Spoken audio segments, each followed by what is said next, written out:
두 번째로는 아퀴나스라는 사람입니다. 아퀴나스.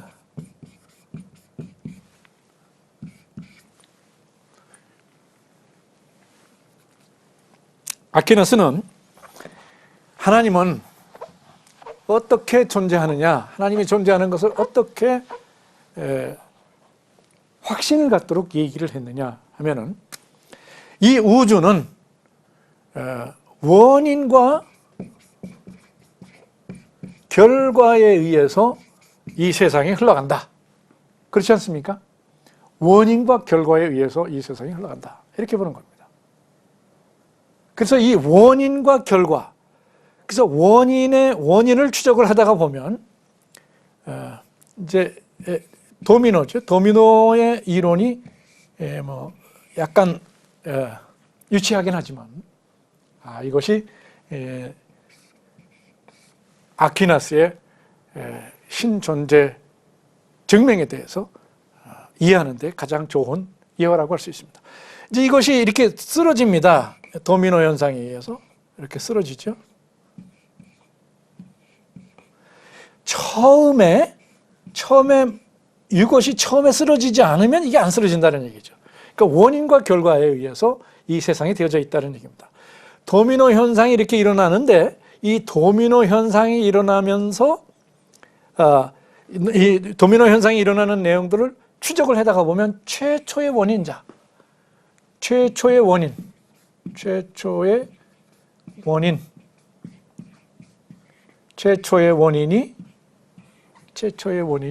신이다, 이런 얘기입니다. 이것이 하나님입니다. 그러니까 창조주 하나님인데, 창조주 하나님을 이해하기 위해서는 창조주 하나님이 계시기 때문에 이 세상이 존재한다는 얘기죠.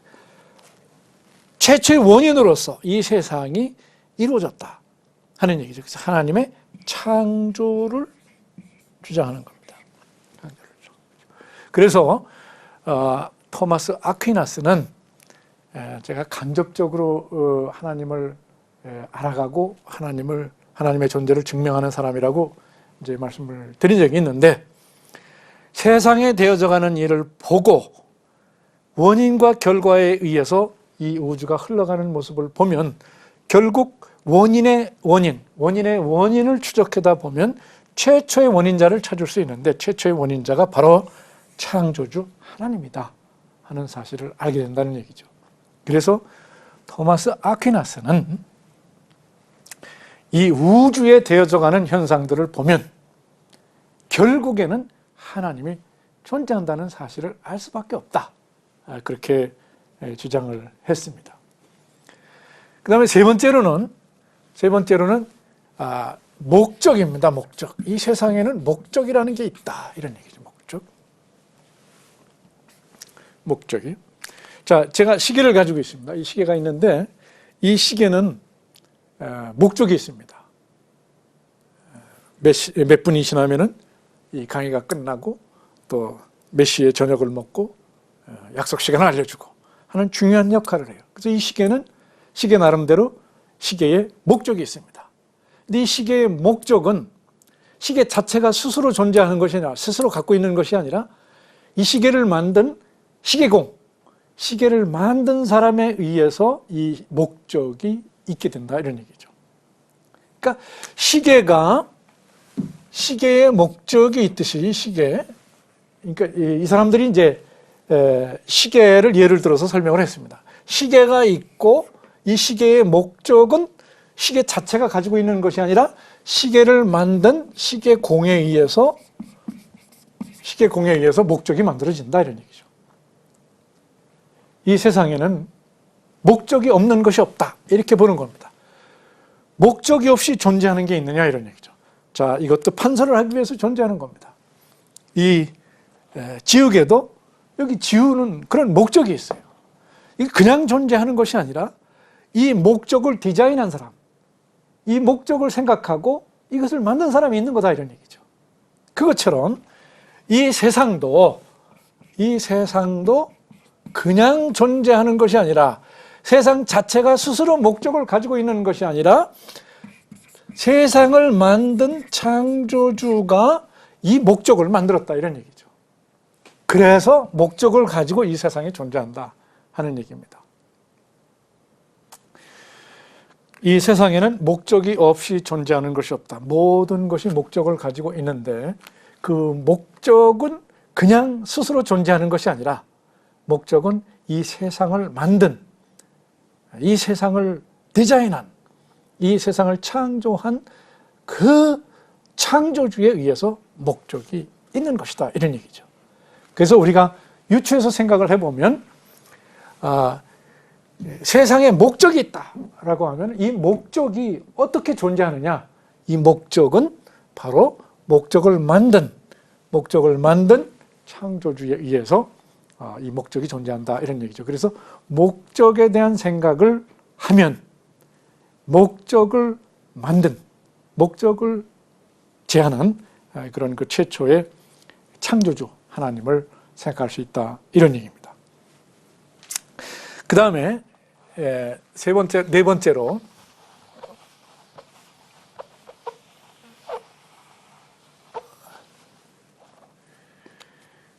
번째로 이제 칸트라는 사람을 말씀을 드리겠습니다. 이 칸트가 복잡한 사람인데 칸트는 실천 이성 비판 혹은 도덕 철학에서 이런 얘기를 했습니다. 자, 우리가 거짓말을 하면 왜 안 되냐 이거죠. 거짓말, 그 다음에 살인, 거짓말, 살인, 그 다음에 도둑, 훔치는 거, 스틸. 자, 거짓말하지 말라, 살인하지 말라, 도둑질하지 말라 이런 말이 있다 이런 얘기죠. 자, 그러면 왜 거짓말하면 안 되느냐 이런 얘기입니다. 자, 거짓말을 하고 살아도 되는 세상을 우리 생각해 봅시다. 자, 은행원도 거짓말하고 경찰도 거짓말하고 법관도 거짓말하고 모든 사람이 거짓말을 해도 되면 세상이 되겠습니까? 10만 원 빌리고 일주일 있다 준다고 그러고 거짓말해도 되니까 언제 빌렸냐? 되질 않죠. 은행원이 거짓말해도 되고 경찰이 거짓말해도 되고 그러면 안 된다 이러니. 그래서 이 사회가 질서가 이루어지기 위해서는 거짓말을 해서는 안 되겠구나. 이거는 모든 인간 공동체에서 꼭 있어야 되는 거예요. 거짓말하지 마라. 거짓말해서는 안 돼. 그게 거짓말하는 것이 안 좋다 이런 얘기죠. 거짓말을 하면 신뢰가 깨지고 사회 질서가 무너지기 때문에 거짓말해서는 안 된다 이런 얘기입니다. 자, 살인하지 말라. 마음에 안 드는 사람 다 죽여도 좋다. 그러면은 자고 일어나서 마음에 안 드는 사람 많이 없어졌을 거예요. 또 없어지고. 그러면 살다가 보면 마음에 안 드는 사람 있지요. 없애버리고 싶은 사람 있을 때가 있습니다. 그럴 때마다 없애버리면 세상에 과연 인간들이 살아남을까? 그런 겁니다. 그 다음에 도적질하지 말라. 도적질을 하면 왜 안 되냐 이거죠. 그럼 우리 다 도적질하고 살자. 자고 일어나면 내 노트북 없어지고 또 자고 일어나면 자동차 없어지고 다 훔쳐도 되니까. 그러면은 세상이 되겠냐 이런 얘기죠. 아하. 그래서 칸트는 거짓말하지 말라, 살인하지 말라, 도적질하지 말라라는 것이 이것이 모든 사람에게 보편적으로 이거는 지켜야 될 보편적인 도덕적 원리라고 주장을 했습니다. 그러니까 누구나 다 지켜야 돼. 누구나 다 지켜야 돼. 그런데 문제는 이거를 안 지키는 사람이 있습니다. 안 지키는 사람. 안 지키고 거짓말하고 안 지키고 살인하고 안 지키고 도둑질하는 사람이 있어요. 그리고 죽으면 그만이다. 죽으면 그만이다. 라는 생각을 할 수가 있어요. 그래서 그냥 도둑질을 잔뜩 하고 그냥 마음껏 살다가 죽어버려요. 그러면은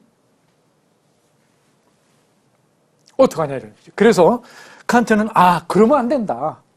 그러면 안 된다. 그래서 이제 죽은 후에 심판이 꼭 있어야 되겠다. 칸트가 주장한 겁니다. 칸트. 죽은 후에 심판이 꼭 있어야 되겠다. 심판이 없으면 이게 거짓말하고 살인하고 도둑질하는 사람들이 계속 있으면 안 되겠다 이런 얘기죠. 그래서 심판이 있어야 되는데 심판을 하기 위해서는 심판의 기준이 되는 정의가 있어야 되고 심판의 기준이 되는 정의가 있어야 됩니다. 그리고 심판을 하기 위해서는 심판자가 있어야 돼. 심판자. 바로 이 심판자가 하나님이다 이런 얘기죠. 하나님. 심판자가 하나님이고요. 그리고 죽은 후에 끝이 아니다. 죽은 후에는 끝이 아니라 죽은 이후에도 영혼은 불멸한다. 영혼 불멸이 있어야 된다 이런 얘기죠. 그래서 칸트는 죽은 이후에 인간은 죽은 것이 끝이 아니다. 죽은 이후에 심판이 있고 심판의 기준이 되는 정의가 있고 그리고 심판하는 심판자가 반드시 있어야 한다. 그래서 칸트는 하나님의 존재, 신의 존재를 이 세상의 질서를 위해서, 평화를 위해서, 도덕적 사회를 위해서 하나님은 불가피하게 존재해야 된다. 그래서 하나님의 존재의 불가피성, 하나님의 계심의 불가피성을 얘기를 했습니다. 물론 지금 칸트가 이야기한 것이 꼭 기독교 신하고 일치되는 건 아닙니다. 그러나 상당 부분 성서에서 얘기한 심판자의 하나님, 공의의 하나님, 그리고 도덕적인 하나님을 기독교 성경에서 상당히 많이 이야기를 하고 있습니다. 그래서 칸트의 하나님과 기독교의 하나님이 일치하는 건 아니지만 상당 부분 우리가 공감할 수 있는 내용이 있는 것이고 이런 면을 고려를 할 때 하나님은 꼭 있어야 되고 내가 믿는 하나님은 꼭 이런 일을 하신다는 사실을 우리가 생각할 수 있다 이런 얘기입니다.